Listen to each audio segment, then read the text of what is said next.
What's up, guys, and welcome back to another edition of the Hillside Club. I'm James Martin III. Sitting alongside me is Rob Cardini. Happy 4th weekend, everyone. This is the Hillside Club, where there are no hot takes, just real ones. And yes, the 4th of July was yesterday, America's 250th birthday. Trade talks and free agency in the NBA, World Cup fever, round of 16 is starting. I mean, it's just been a great week. Hot week, though. Very hot, man. How did you spend your 4th?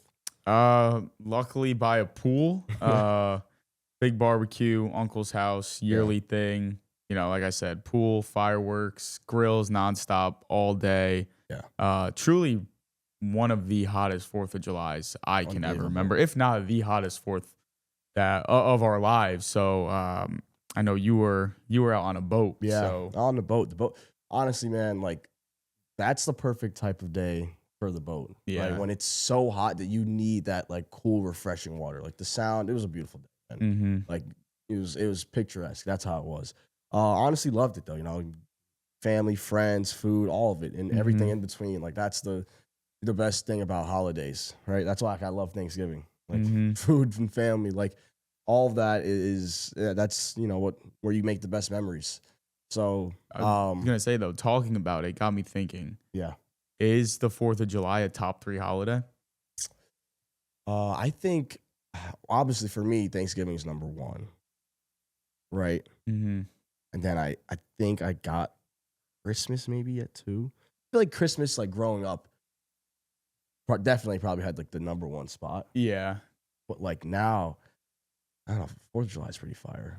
I'm a big Memorial Day guy too. I like that. Yeah, but the 4th of July is basically essentially a better Memorial Day. It is.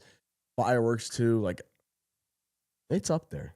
It really is. Definitely top 5. I would go 3. Yeah, I would say 3. Yeah. I'm not like a huge New Year's guy. Like, no, it's overrated. Very overrated. Yeah.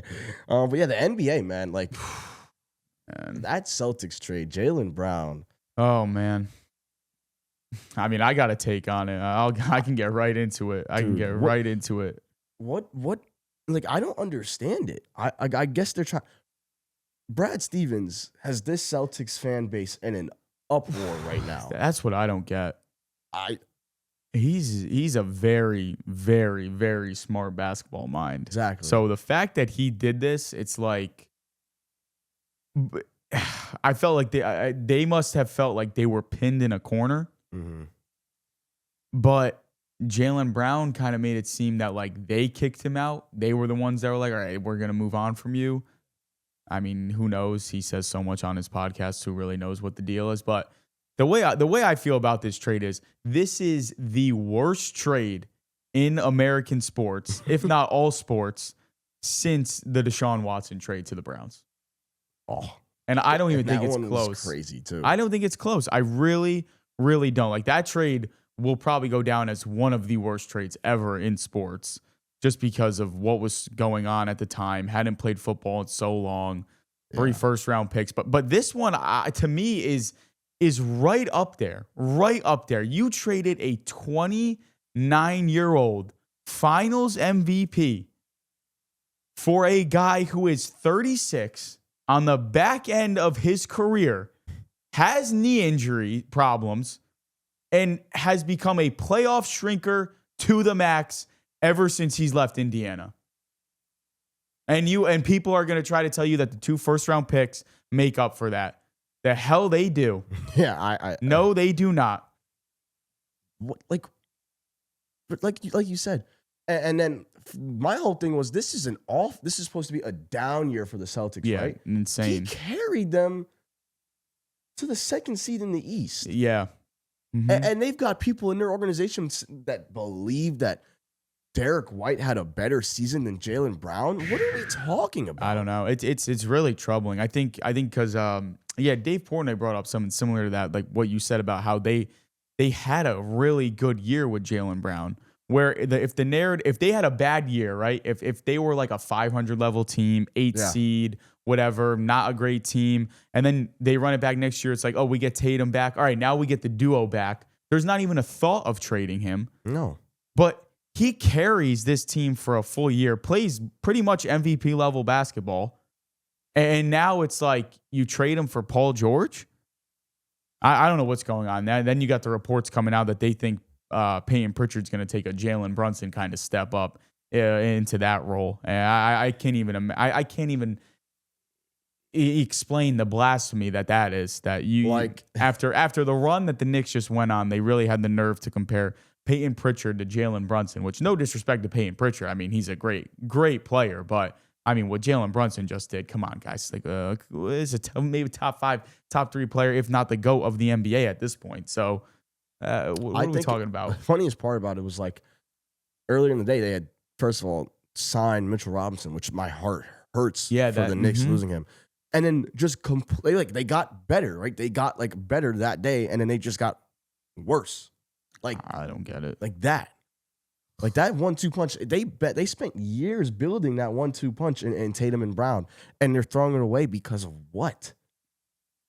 Like when they dumped like Porzingis and Drew Holiday the year before, it was a second apron thing. This isn't a second apron thing. Mm-hmm. I really want to understand why you would trade a 29-year-old Finals MVP, especially when he didn't have his right hand man in Jason Tatum all season. You get him back. Why are you keeping the player who just tore his Achilles? You don't know if he's going to be the same guy ever again. I don't know. Big question. So would you say that now after the trade, are the Sixers true contenders now? I think so. And they've been signing a lot of pieces too to build around that, because they lost a few guys. They lost Grimes. They lost Kelly Oubre, Drummond now to the Knicks. So they had to pick up pieces. They went and got Anthony Simons. They look really good. But you know how the NBA is, right? Like, it'll be these teams that don't get it done, and everyone's like, how? Right? I don't think they're contenders. Well, you don't think they're contenders? Well, in the sense of like, are they going to go win a title? That's like what I'm asking you. Like, are they going to actually win a title with this team now? Because obviously, playoff team for sure. It'd be insane if they didn't. Can they make it? Are they going to win a playoff series? Probably, unless they got a really tough matchup somehow in the first round. But to me, it's like we've seen Joel Embiid. That man can't move. He can't move anymore. Yeah, that's the one. Now, problem. I mean, granted, now he gets the offseason to rest, but like this is becoming an every year thing. And I don't know. I think they'll be a very good team. I just don't think that they are still a title worthy team, just because I think the injuries that Joel Embiid has gone through, I think that just kills you. And that, like, just knowing that he is such a liability defensively. And I just think that there's just better teams in the East. I really do. I think there's just teams that are structurally better. I think that they got a lot of guys who need the ball in their hand, in my opinion. I mean, I even like their rookie, Phylon from what was it, Bama? Yeah. Right? Like, I think they're contenders. The thing is, the anchor of that team is Joel Embiid, a guy who's always injured. Well, And it's like, I don't want to say, I think that's going to shift now. yeah, I don't want to always say, or say, oh, because, we'll see if they're healthy. I'm like, healthy, we'll say, I think they're contenders.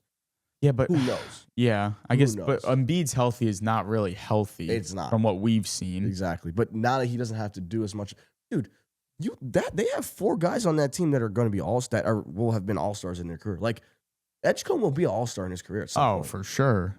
And for him to be on a team like this at this, But that's another guy. turned 20. You gotta expect some, not regression, but he's not going to average what he averaged last year. Absolutely Now, not. Who do they have at the 4 now? Why am I forgetting? I don't know. Obviously, you got Maxey, Edgecombe, Jalen, Embiid, Barlow. I don't. I mean, it really. I mean, unless it's a complete bum, And it they really also doesn't matter signed- who's at the 4. They also signed Huck Porty from the Knicks Oh yeah, to be their backup big, which I really They also like that. signed Caleb Love to the two-way. Yeah, Two-way, They which I think is just like Dean Wade from the Cavs. that's who it was. Dean Wade, I'm sleep off but him. he's not a guy. No, you're he's going solid to- piece, yes, defender. solid piece, defender. Yeah. Brunson cooked him, but Yeah, I it's mean, neither here nor there. they But still. no. bro. Fair enough. And then fair we're enough. also forgetting people said Maxey was the best point guard in the East at certain times this year. No, tremendous piece. So tremendous. But again, though, now that it's no longer a point guard big duo, now you have a shooting guard, or he's probably going to play the small forward. But, now you have Brown in the mix where it's not really a 1-2. Yeah. Now Brown is really the one, if you ask me, on that team. I don't know. It'll be interesting to see, especially late in games, playoffs, who gets the ball on that team. I really like Embiid. You can trust him. I mean, he's dominant. He's probably going to draw a foul. Maxey, I mean, he just goes off sometimes. Jaylen Brown. I don't know. It'll be really interesting to see who they end up, giving the ball to late in games. But I don't know. Again, really, to me, one of the worst trades that I can think of. I don't understand how the Celtics thought.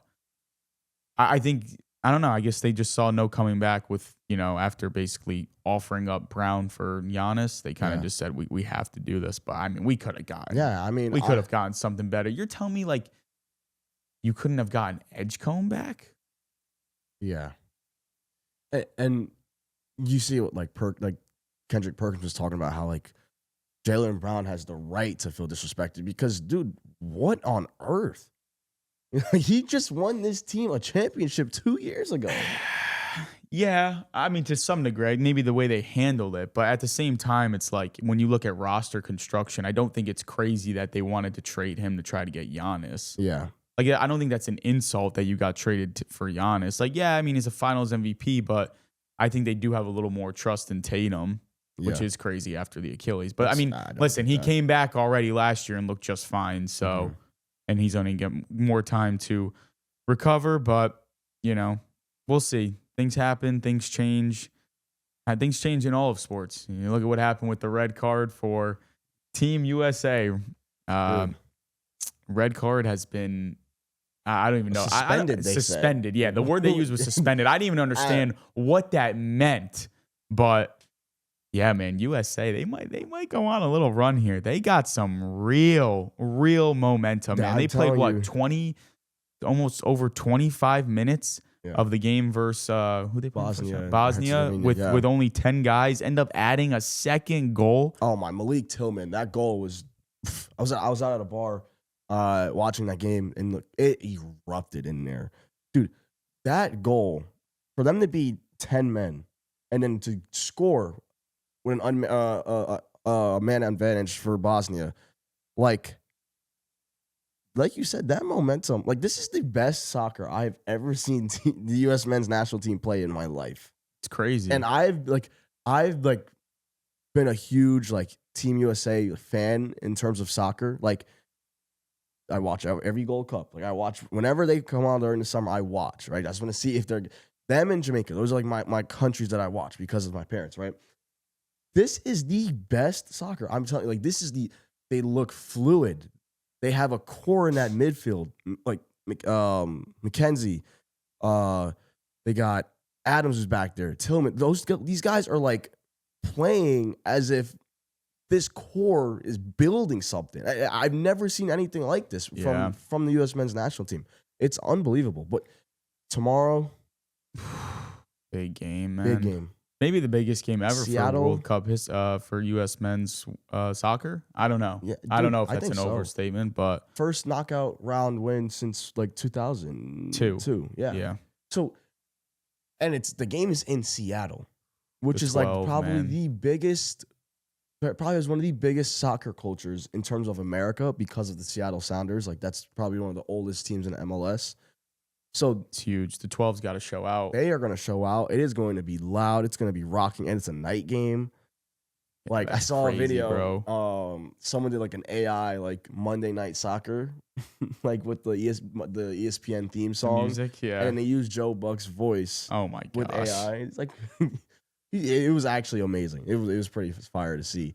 But yeah, man, that game is going to be crazy. Another crazy game. I was going to say, though, they're favored versus Belgium. Yeah. And like, technically, they're favored. I mean, obviously, he's biased, but Landon Donovan was talking about on one of the pregame shows, I think yesterday, he was basically saying how, like, he was like, yeah, they're favored on the books, but reality is, if you just have watched these two teams, like, this is a game that really America really should win based off, like, Belgium has not been They playing escaped. great soccer, apparently. That game versus Senegal, they were down 2-0. They bring in Lukaku, and he kind of changes the game, which he always does, but he's older. But then even then, I saw the other analyst was saying that, yeah, you have to give credit to Belgium for coming back and winning the game. But it was more so that Senegal just like got the lead and completely took their foot off the gas and almost handed them the game. I could not believe it. I hate when teams do this where they score a goal or they go up 2, whatever it is, and they just park the bus. I mean, Senegal just parked the bus and forgot that they were playing in the World Cup. Yeah. It was unbelievable. Left the door wide open and then lose to a penalty like that in extra time. Yeah, it'll be an interesting game tomorrow. But the other, I don't know if this was the game you're going to bring up. Another game that was obviously huge over the weekend was Argentina, Cape Verde. Insane game. The fact that the Argentina almost lost. I mean, I don't know. It seemed like they were just like toying with their food. They knew they were, heavy favorites. Knew that, they should win the game. That's kind of how they played. When they had to turn it up, they did. But even then, it was way too scary. Way too scary. Bro. Like, the Cape Verde, their goalkeeper, first of all, he had like 50,000 followers before the tournament started. I think he's at 20 million right now. Yeah. That just goes to show you the reach that soccer has. But that game, first of all, Messi, goal and assist again. Him and Mbappe are top of the Golden Boot race with 7 apiece. But that goal in extra time that I guess put Cape Verde back up there with Argentina was unbelievable. I was at work. I'm doing something. I'm like in the tunnel. So at the Yankee game, like it was a rain delay and they put the game up on the big screen. And I went down I had to do something really quickly and I can hear the stadium erupt, right? And then I looked at our group chat and I saw everyone was like, whoa, like, oh my gosh. And like at Yankee Stadium, they have these TVs like every 20 yards or so in the tunnel. And I looked up at the TV, I see 2-2. I was like, oh my gosh. And I asked one of the security guards, like, was it insane? He was like, he just goes, yeah. But like, dude, when I went back and I saw that, I could not believe it. That's probably goal of the tournament right now. Probably is. Might be goal of the year. I don't know enough about soccer, but like I don't watch enough soccer. But from what I've seen, that's the goal of the year. I mean, I was at my cousin's house and his dad doesn't watch soccer. Like we're just not a soccer family, and the game was on, and even like when he scored, even my uncle was like, "Whoa!" Like that. He was like that. He was like, "What a kick!" And like that's really how I felt. Like I was like starstruck looking at the TV. I couldn't believe. But really though, I think who said it? It was our producer Skirt. When I saw him later that night, he was like, the second the ball left his foot, you knew it was good. Like there was no doubt about it. Truly one of the best goals I've ever seen. Like the margin of error, like he had to put it where he put it, and he did so. That's not, like no other kid could have went in, and he did it. Unbelievable. Even the first goal was pretty good too from Cape Verde. But the World Cup is just So it's electric, bro. quarterfinals Tonight. England, Mexico. Mexico. In Stadio Azteca. I'm praying Mexico gets it done, bro. Oh, I'd love to see that. Oh, well, by the time this drops, we'll see. If they did. But, man, do you understand all this complaining about the there's like the time change or something and then like the altitude? Like what's up with all the complaining about that? Mexico City is very high up. Yeah, I know that. But like, and they, some of these soccer players, you have to get, I guess, used to the altitude. It takes a day or two, whatever it is. But for them, like moving up the game gave them less time than Mexico had for recovery, and that's a big thing in soccer. And them moving it up to, I guess, avoid the storm that's coming was an advantage they believed to Mexico. I think people in England, though, like England fans liked it because that means the game was going to be at 8 p.m. in London or in the UK versus now in the middle of the night there. But regardless, who cares? I mean, it's about the players. But I guess they wanted more time to recover. I guess that 6 hours meant so much to them. They also had to travel to Mexico. So I understand why England was upset. Mm. So maybe they need the 6 hours. But I did you see videos of what was going on outside their hotel last night? No. Mariachi bands, fireworks, Good for them. fans chanting and screaming. Good for them, man. The whole night. Unbelievable. Like the Mexican fan base is like it makes me speechless, but like they are amazing. Like their passion is unbelievable. And then first of all, the kits that they're wearing, the green ones, beautiful kits. Yeah. Adidas did one of their best kits ever, right? Like, and then just to see the sea of green in Stadio Azteca, dude. That fan base, and for them to finally get a knockout round win. Our producer Skirt was talking about it. He said his dad, the last time they won a knockout game, he was 17 years old. Like for them, that's awesome. And that was when Mexico last hosted the World Cup. So like that's absolute scenes. But England's one of those teams that just likes to hold the ball, and they're possession freaks. So we'll see. Yeah, we'll see. But yeah, no, World Cup. So yeah, by the time this drops, we'll know who won that game. Then we'll see. By the time then we have a next episode, the quarterfinals will be done, I think, by the time the next episode drops. I'm trying to see. Maybe. Yeah, no, they will be. Yeah. It's quarterfinals are Thursday, Friday, Saturday, 2 games on Saturday, and then the semis are next Tuesday and Wednesday. And then we get the final. Wow. Can't wait, on man. Sunday. But yeah, so okay, got it. The USA, the red card being lifted. I know a lot of people are not happy about that because it's just showing that FIFA likes to pull strings, and FIFA is notorious for being corrupted, I guess you can say, already. I mean, I don't know. I just saw a report. I have no idea what's true and what's not. I'm seeing reports that that they're saying that Trump put a team of lawyers together to go do this.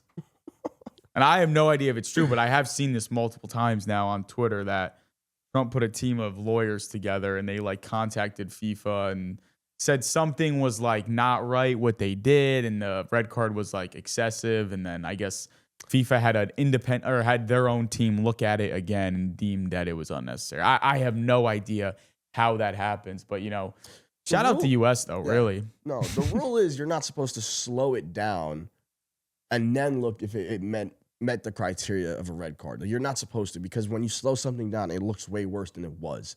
It was a 50-50 ball. They both were going for it. Definitely not a red. Should have never been a red. No. Yellow, maybe. But again, inadvertent. Even then, I don't know. Inadvertent, 50-50 ball. Like, their legs got tangled up. Foot was in the wrong place at the wrong time. But, like, a red is unbelievable. Yeah. Unbelievable. Messi basically did something worse. He was actually trying to tackle the player, and he got called for nothing. So that's when it's inconsistent, and the players don't like leave it. the GOAT alone. He can do whatever he wants. No, true. That's what they call him. They call him FIFA's darling. I mean, he is the GOAT, though. He is. Yeah. If you want to get into some MLB quick hits, I'm on board. I really have nothing to say. I'm definitely not talking about the Yankees. They're not getting brought up. I got it this on week. today. I do. I will always support, but my heart is so out of the MLB right now because of this skid that the Yankees are on. Like, ever since Judge got hurt, like, I've been like, it's just. Nah, I got nothing about the Yankees. I don't want to talk about them this week.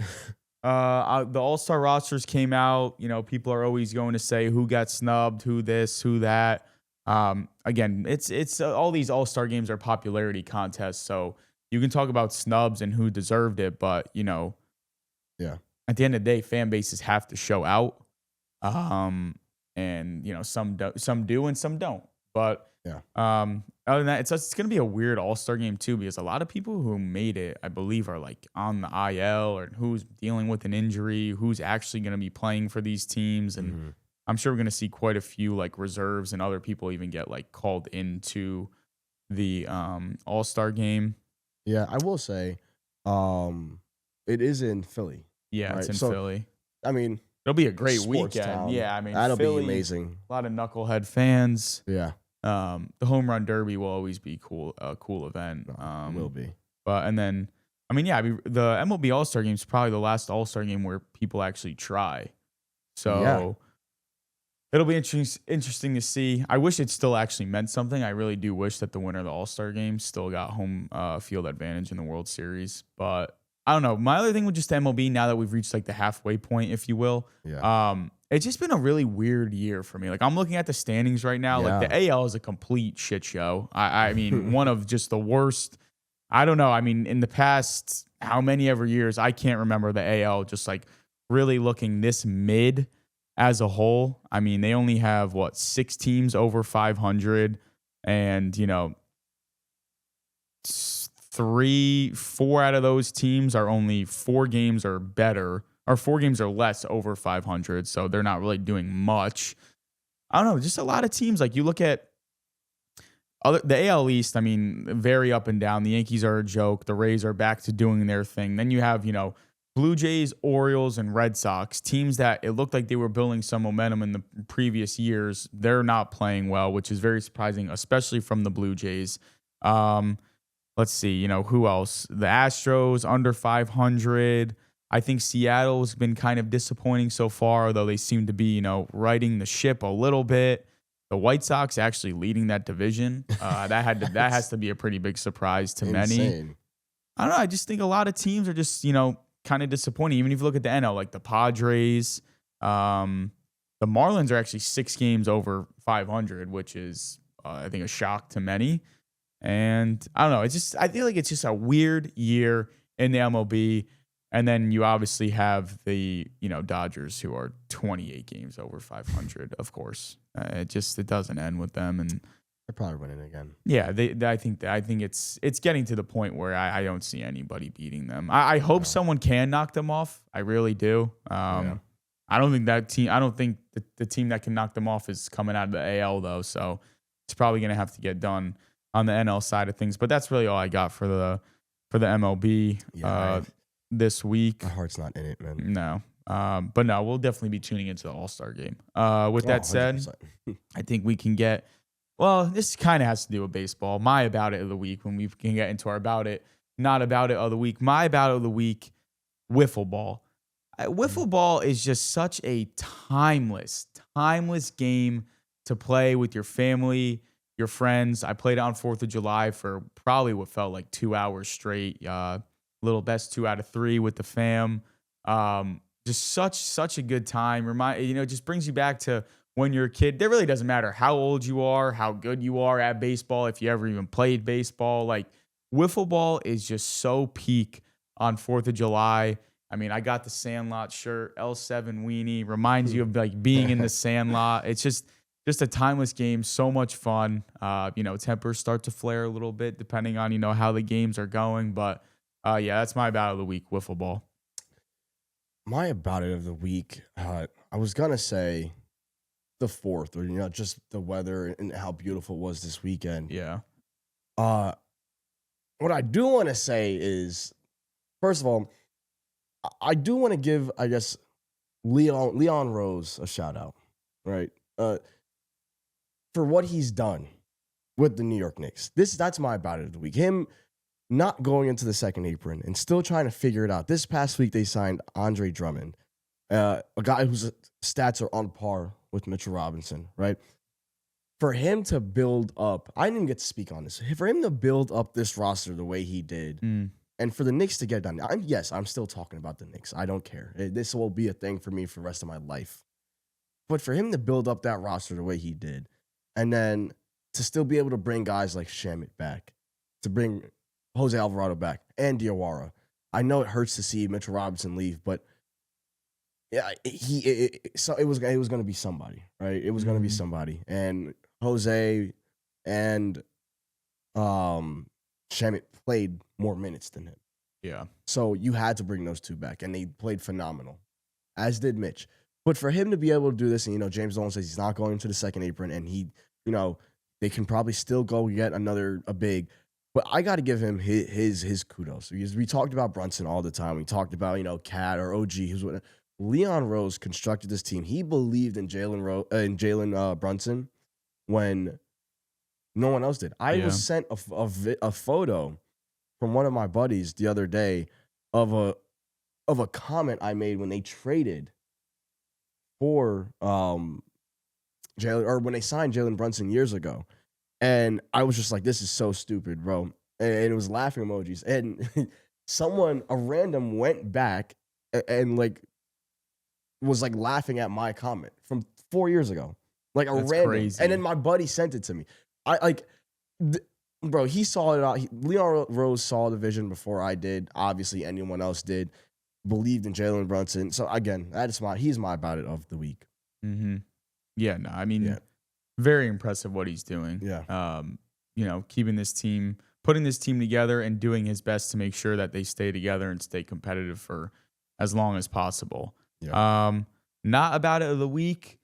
I don't like the soccer offsides rule. And I can already see people in the comments, oh, here comes some stupid American talking about offsides. I'm not saying offside as a whole.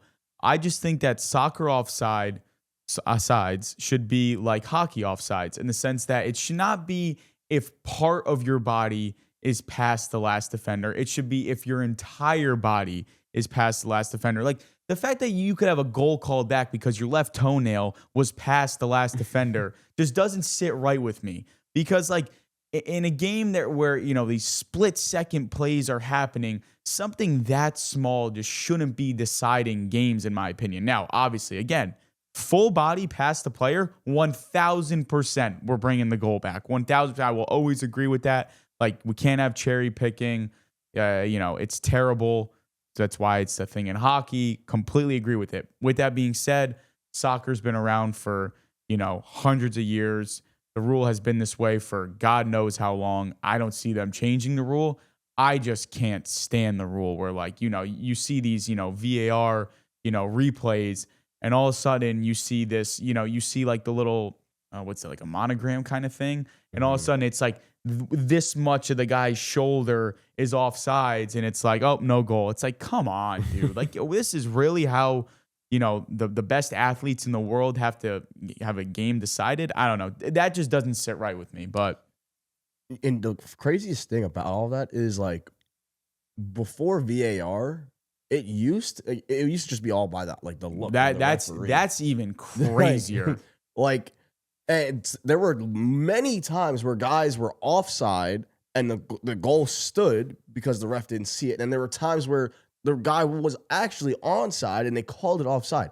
So that was even crazier before. Yeah, because when you think about that, like the guy that all these refs are moving with them. I don't know the angle. Which angle did they see it at? Yeah, that's absurd. I can't even imagine. I mean, hockey is a little bit easier just because like the ice is a little bit tighter. Yeah. So like you probably have a better angle of it, and the blue line is obviously it's there on the ground. On white ice. Like, it's so very simple. A little bit easier, but see if someone's all of that. I couldn't imagine that. Yeah. You got a not about of the week? I don't have a not about it of the week, but I have a shout out. Should have been my about it of the week though. Did you see this girl Euro Kelsey? I'm not saying her last name. Kelsey. I don't know if it's Fendler, and the P is. Let me see.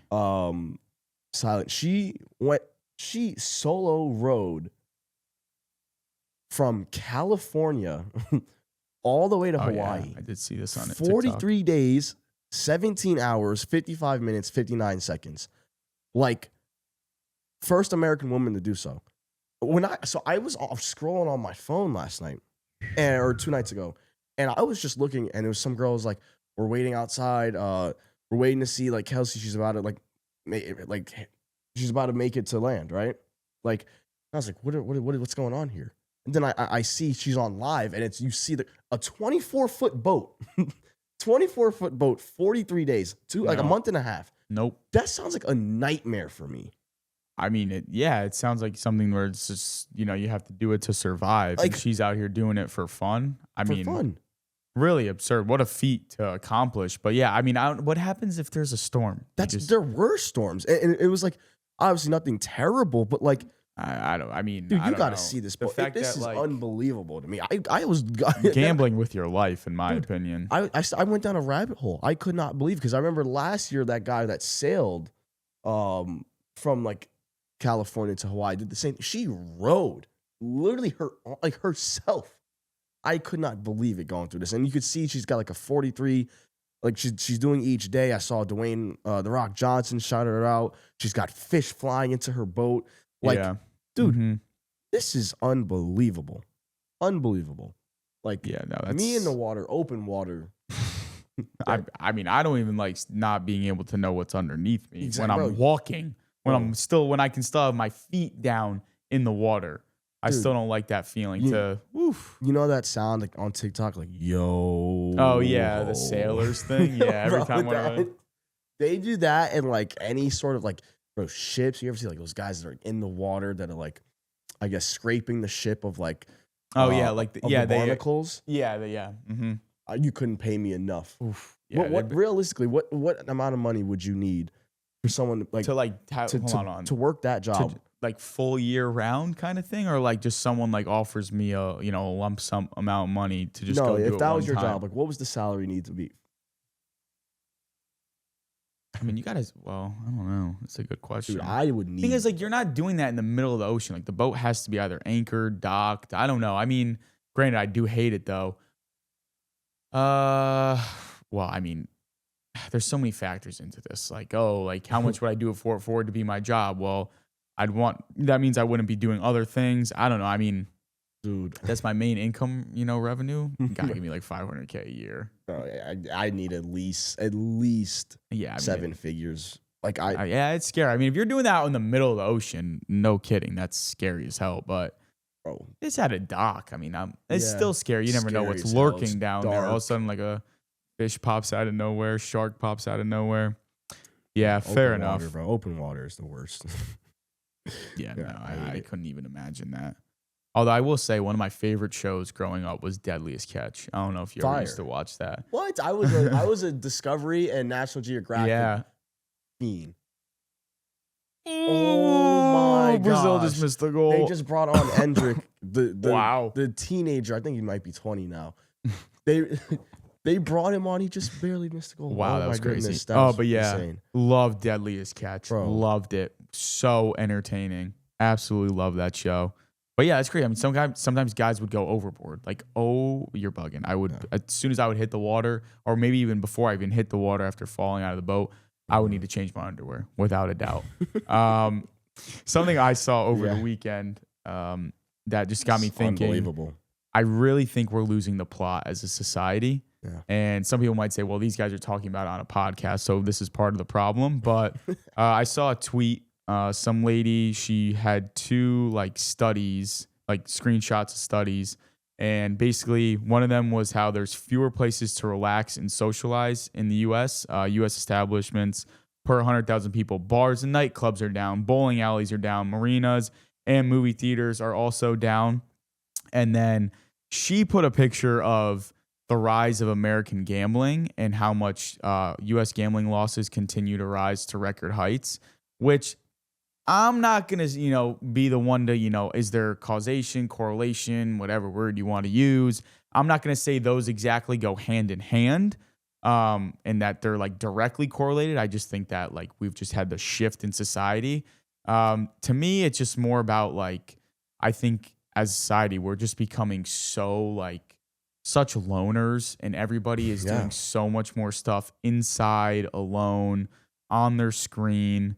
Again, I mean, we're literally recording a podcast for people to watch, make clips of. But at the same time, me and you are both very sociable people. Yeah. We're always, trying to get outside, go to a bar to meet new people, see our friends. I mean, I remember our senior year of college. I was literally just about to bring that up. Movie theater, we went and saw Sinners, and it was me, you, and 2 of our friends, and we were it was so refreshing to just watch a movie in theaters again. It really is way better than watching it at home. Yeah, sure, it's nice at home.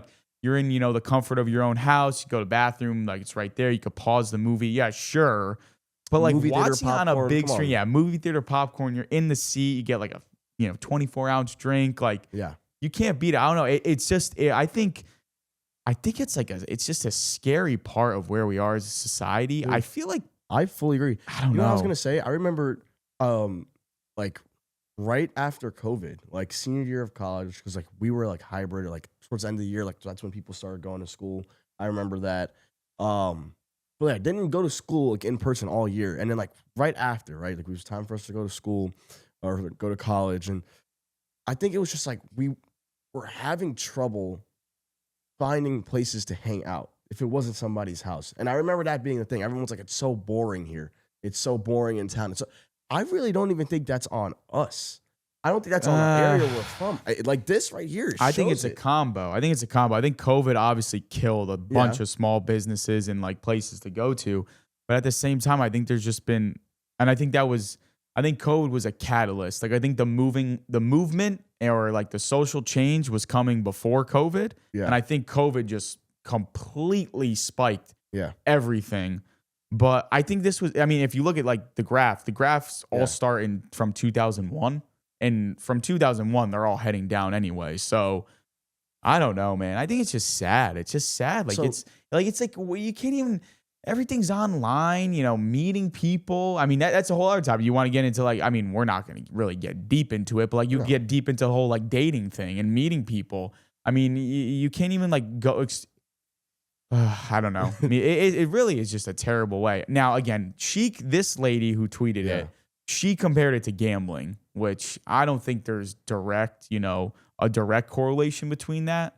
And, people in the comments are like somebody's losses or somebody else's revenue. As a multiple of GDP, it's not that material. But also then someone said, because then like the winnings are just as big as the losses. I don't know, whatever. Yeah. But someone else said, I cannot overstate just how much of a positive impact finding a good, consistent third space will have on your life. It's a shame that there's less and less of them. Now, I assume that means work, family, and then like a third thing. I'm assuming that's what he's talking about, which again, like that is so crucial. Like you realize like people need hobbies, but like I think way too many hobbies nowadays are just reliant on being indoors and not actually being around other people. And that's why I think, well, first of all, like golf. Yeah. That as a hobby is wonderful. And I understand why people love country clubs. Like it makes so much sense. It's another community. Right? It is. But so when you this graph, it has bowling on here, right? Yeah. Bowling alley. Like bowling was a huge thing. Just going to the bowling alley. Oh my gosh. Like just going to the bowling alley and hanging out back in like the 90s or 80s, like that was huge, even in the 2000s. So a few years ago, a couple of buddies, we went to Pittsburgh, and our buddy brought us to like his like local bowling area, like bowling alley, and like he's really nice at bowling. He's good at it, right? And we get in there, and it was like $3 or $4 for a game, like very cheap. We went to, I believe it was Bolero in Norwalk last year. I think I almost spent $70 in there. Yeah, it's ridiculous. For an hourly lane with for one person, it's like $30 to $50, something in that range. If you get food, you're already $20. Boom. You get a drink, boom, more. Bro, shoes, $5, $6. Yeah. It's like that is also a problem. They are trying to squeeze every single dollar out of us no matter what it is, and that has caused a problem. Why leave your house and spend $60, $70 just to hang out when you can either do it at your house or now we can there's so much more to do.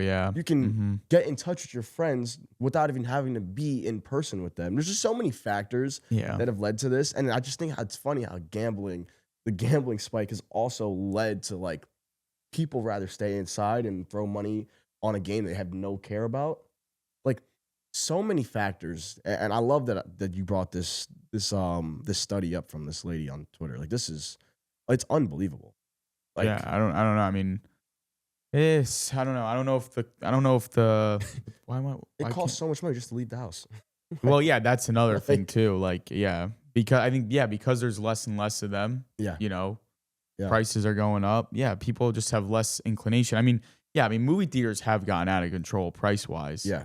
So I guess, that could be another reason behind it. But like at the same time, like, I don't know. I just feel like growing up, like bowling was such a big thing now. Like if you knew you were going bowling on a Saturday morning or something with your parents, like they were going to take you to bowling alley, like you were looking forward to it. Like same thing with like the movies, like going to the movies was like something you looked forward to so much, especially like when you're in middle school, you know, like elementary, middle school, like you were dying to go to the movie theaters with your friends. Like maybe your parents dropped you off. You're like, all right, we're going to go to the movies. Like, I don't know, man. Yeah. I remember, I mean, it's sad. I don't know. Some of my best memories, like middle school, early high school, was like going to the movie theaters with my cousin and friends, and then his older brother driving us to the theater. Yeah. And then just like, you know, going back to the cousin's house for a sleepover after. Like, I don't know. It's just really weird place society. I'm glad the tweet was on my timeline, but I don't know. It's weird. That's kind of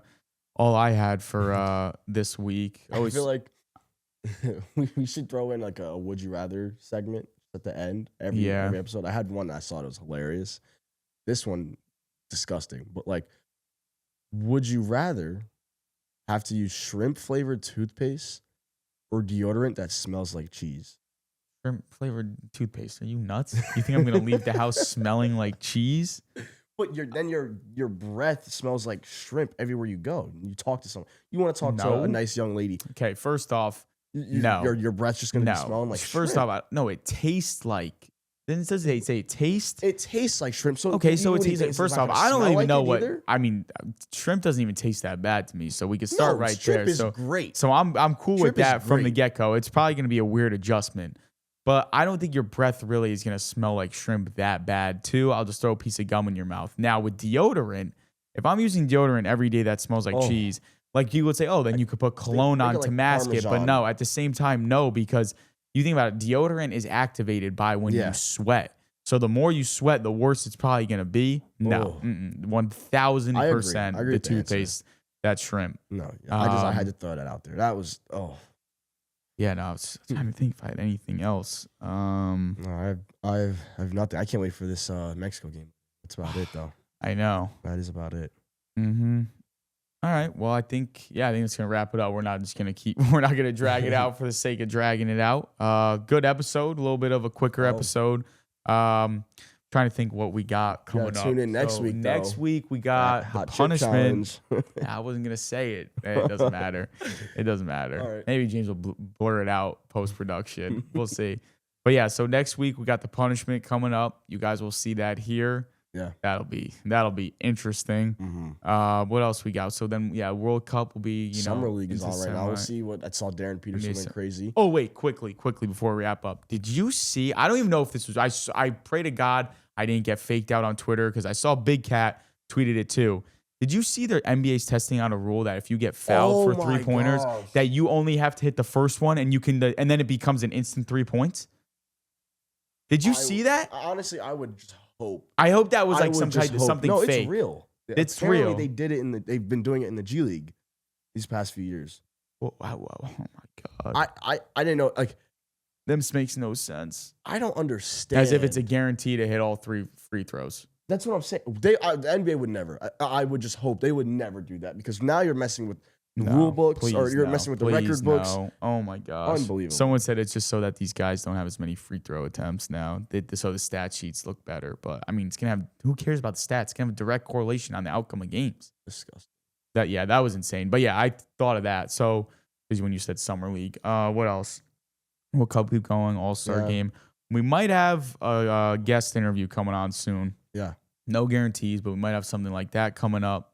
Pretty cool guest. So we're going to try to get that in there as well. Maybe squeeze in a golf video at some point. Yeah, I think we got to get some more golf content out for you guys as well.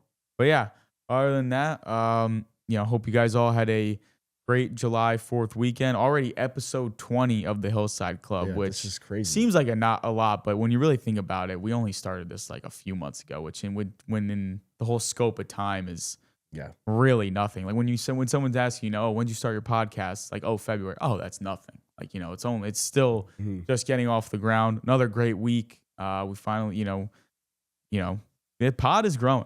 The pod is growing. Episode 20, we're growing. So stay tuned. Thank you guys again for tuning in, interacting, following us. We appreciate all you guys so much. But I think that's going to do it for episode 20 of the Hillside Club. Yes, sir. I'm Rob Cardini. James Martin III. See you guys. Thank you. Thank you guys. Peace.